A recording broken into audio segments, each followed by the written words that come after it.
are our members. Ahmadullah, this is me, Ariful Alam, and Emir Hakim, who are going to be talking in the later parts of the presentation. Moving on, this is our topic, Global Information Scanning Trend of Professionals in Gen Y category and its key marketing implications. There are some key points which are needed to be considered in order to understand the topic and to move on with the presentation. These will be scanning information, Generation Y, and e-marketing. What is scanning information? Scanning information is actually skimming through something to look for a specific fact without actually reading the whole thing. Generation Y at the age limit of 18 to 35. However, in our topic, we are going to talk about the professionals in Gen Y category who will be ranging from 26 to 35 years of age. And the e-marketing actually is the use of internet and digital media capabilities, and it is used for selling products or services. Now, accumulating all this data, why our topic now decides that why do we need e-marketing and what is this about Generation Y? Actually, e-marketing is now a very growing trend, and people now buy things they like online very often. Generation Y are the people who are going to be the leading this country in the near future, and this is why the marketers are very much trying to figure out how they scan their information, how they make purchase decision, and how they wish to get motivated to buy or to visit someplace. And this is where this kind of analysis comes from, and this is why we have chosen three specific objectives to run this presentation onwards. These are these three. Is Billboard a good method for communicating? SMS advertisement, is it a waste or an opportunity? And the TV viewers getting smaller in number, is it going to have a serious impact on TV advertisements or not? These three are very crucial elements which needs further clarifications, and we're going to be doing this in the later parts. Okay, now my part is going to be, is Billboard a good method for communicating? To do this, actually, we're going to see that why we need billboards. Well, almost 1.8 million people reside in Dhaka. We know that Bangladesh is a densely populated country, and based on this fact, we can say that there is 28,000 people in every square kilometer of Dhaka city.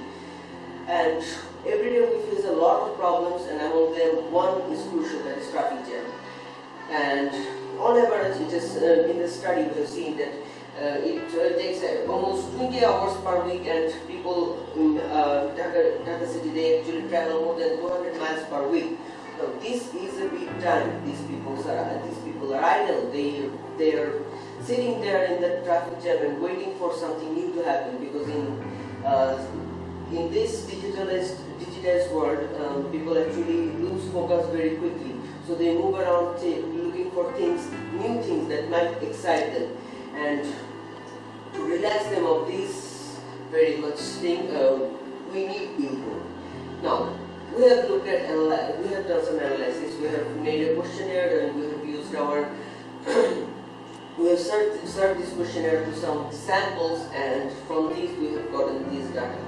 Well, we are obsessed with numbers. The reason is simple, because numbers don't lie. And here you can see that how often people look at the billboards in this question. But people, almost 57.14% of them spoke that they do look at billboards most of the time, whereas the others are rarely, sometimes, and always. No one said never. This is a very good part of our survey that we have come to conclude that people look at billboards whether they are doing it intentionally or not. Now this is where we move on. Okay, billboards' advantages and disadvantages. This is the thing, people will see it no matter where you put it. You're going to at least have a glimpse of it, what you're trying to say. However, customized placement is one of the good things of billboards. You can put the billboard in the right place at the right time for the right people to see. For school-going students, if you want them to see something, you're going to put your billboard next to the school. So when they're coming in or they're going out, they're going to see this. Like the coin has heads and tails, billboard advertisement also has its pros and cons. Now the cons we're going to talk about are actually brief messages and long-term commitment. Brief messages, the reason is very simple. People look at billboards, yeah, that's true, but they look at it for 3 to 4 seconds at the study shows. That's a very small amount of time, and people need to know the information the advertisers are trying to provide within that short span of time. This is why the message needs to be very brief, concise, to the point, and colorful, so that people may remind the information. And the second one is long-term commitment. Well, typically the billboards that are viewed, the companies need to make 6 months to 1 year of an agreement between these two parties. Now, this is not actually what can always happen, because there can be promotional changes, the budget can change the facts, then there can be new offers, there can be competitors who are who are topping the company, so they need always there's something new, and to do that they need to breach the commitment and go for another one. This is very costly for the companies. Well, there is one thing that they can do, that they, rather than looking for an offer to promote, they can look for the brand to promote itself. Now, turning billboard advertisement into a success. To do so, we are going to be looking at these 4 points. First, eliminating the billboards. It's necessary to light the billboards in a proper manner so that people can actually look at the billboards while they are going through the road and even on the night. Now, sharp design and a meaningful message, that is the meaningful, concise information that we're talking about. Now, conducting research is to gain knowledge of generation Y, this is what we're doing, so that we can know the target customer better and appeal to them more effectively. And now the creativity. Well, creativity is a must in the world of marketing, because if you want to survive, you need to come up with a plan, right? And for this, we have actually linked, given a link in the description below in the video, so you can see this and know what actually creativity is. Now, I will quickly go to the next. Thank you, Alice, for sharing the flow. My topic is advertising, is it a waste or opportunity? Before starting this presentation, we did a survey on Generation Y, and from that survey we found that this is the survey result.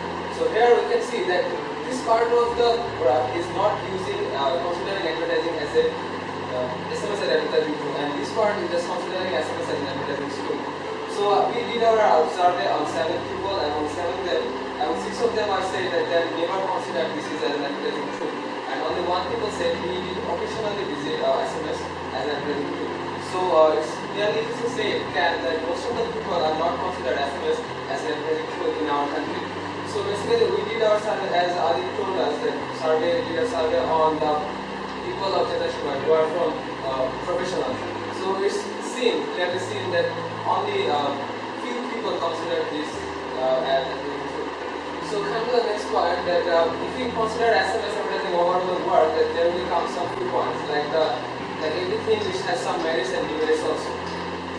If we consider SMS advertising tool, and we can find that it's easy to access and maximum exposure. So it's easy to access means if maximum people, you can send SMS to the maximum people, like person who have a mobile and you can send him the SMS. So it doesn't matter either he's in office or outside or anywhere. So it's easy to give the SMS. So easy to access the maximum people for a company. And it will also give you the maximum exposure. Like you can cover maximum people from this SMS advertising. Doesn't matter how many people you want to complete. The only thing you need is that the person has to have a mobile phone. So the maximum exposure or the merits of the SMS, you can say that it's very easy to access and you can give maximum exposure from this SMS advertising. Now let's talk about the demerits of SMS advertising. Earlier we said that SMS advertising is easy to access maximum people, but it has a vice versa also. It's not possible to reach to everyone. Like it's not reachable to everyone. There's only people though who have the mobile or mobile, then only they will get the SMS. If anyone don't have mobile, they will not have the SMS advertising. So it's like that. It's not possible to sell SMS advertising to everyone. Like it's also easy to avoid SMS advertising. If you don't want to read the SMS, you just can delete the SMS. Like we did our survey, there we found that almost maximum people are denying to consider SMS advertising, and most of them are deleting the SMS. So it's easy to avoid SMS advertising. These are the overall merits and demerits of SMS advertising. And let's come to the next point as how SMS advertising works in Bangladesh. Well, we found 2 points basically. There's one is it's rarely considered as an advertising tool, and it's a kind of new technology in our country.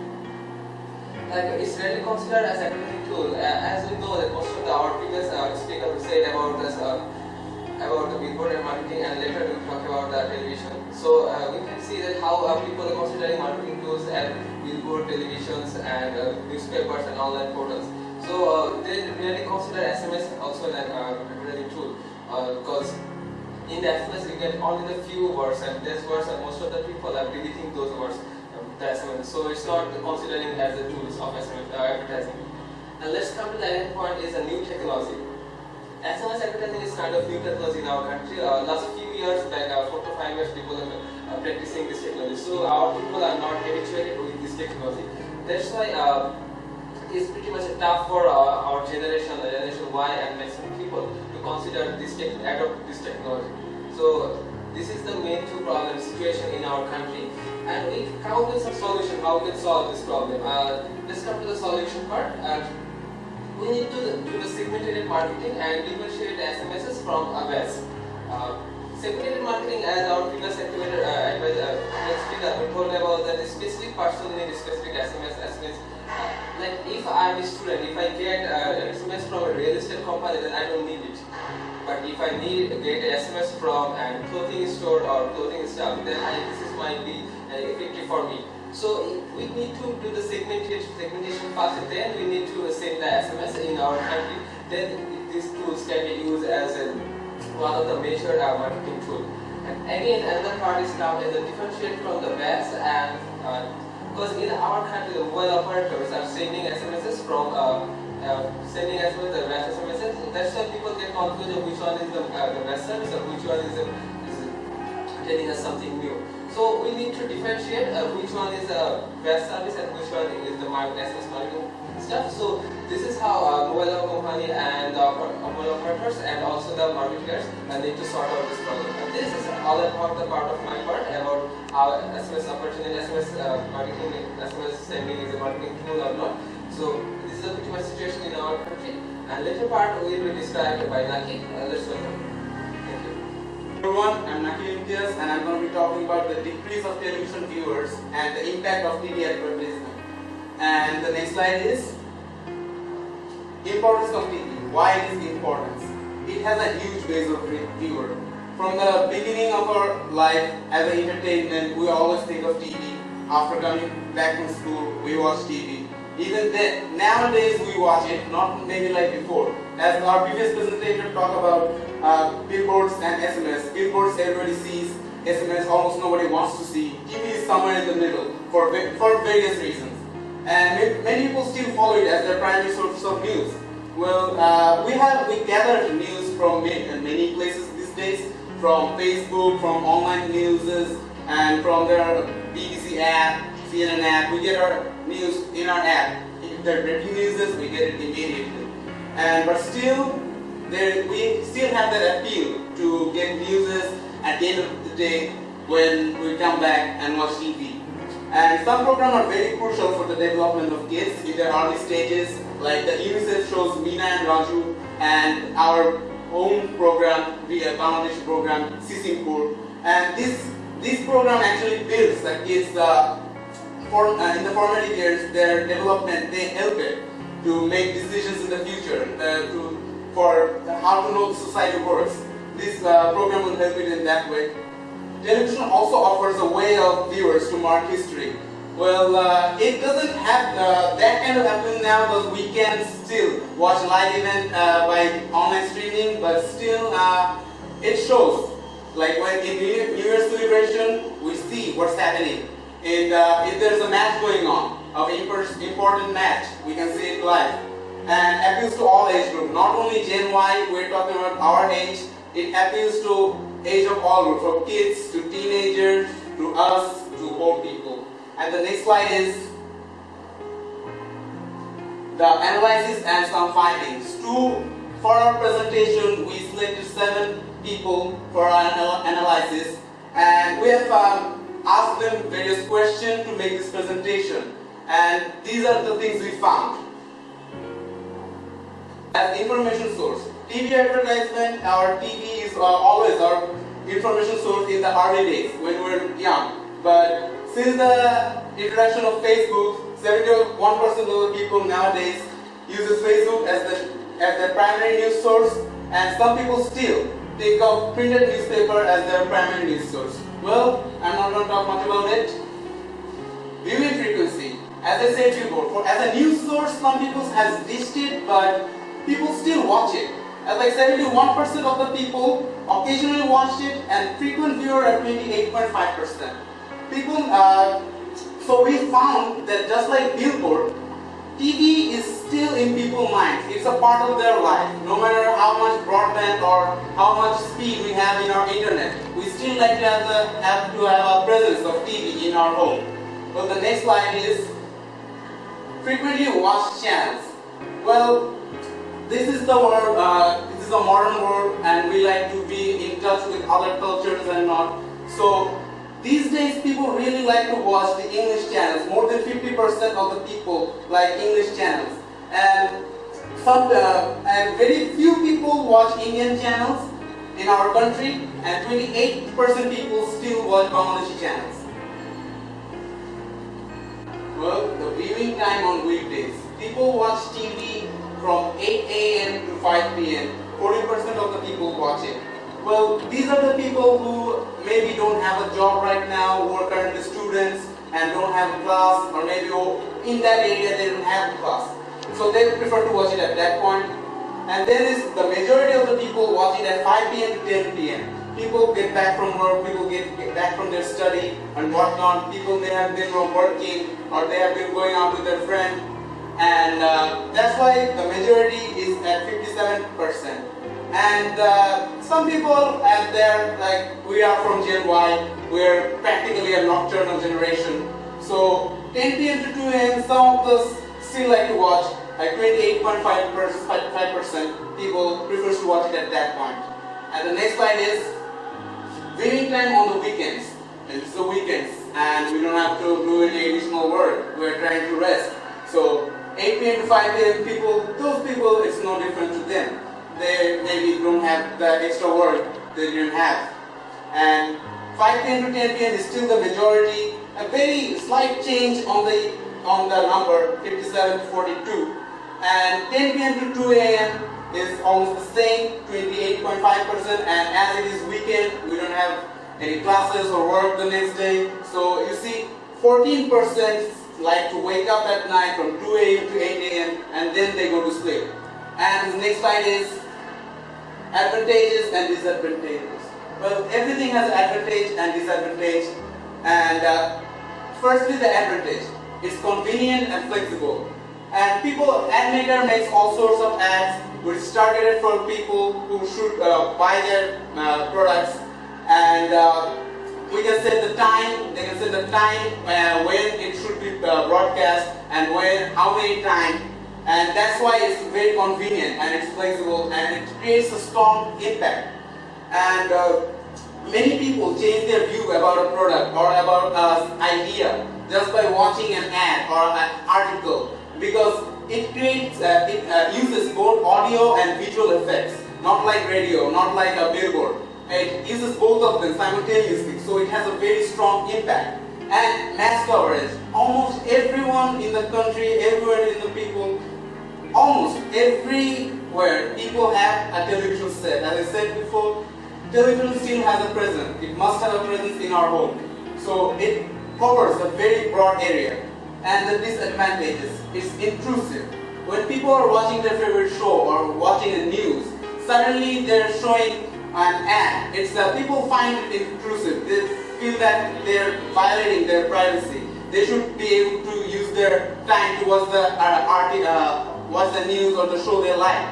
And high cost. It's one of the very biggest disadvantage of this media, because creating a TV ad costs a lot, very much.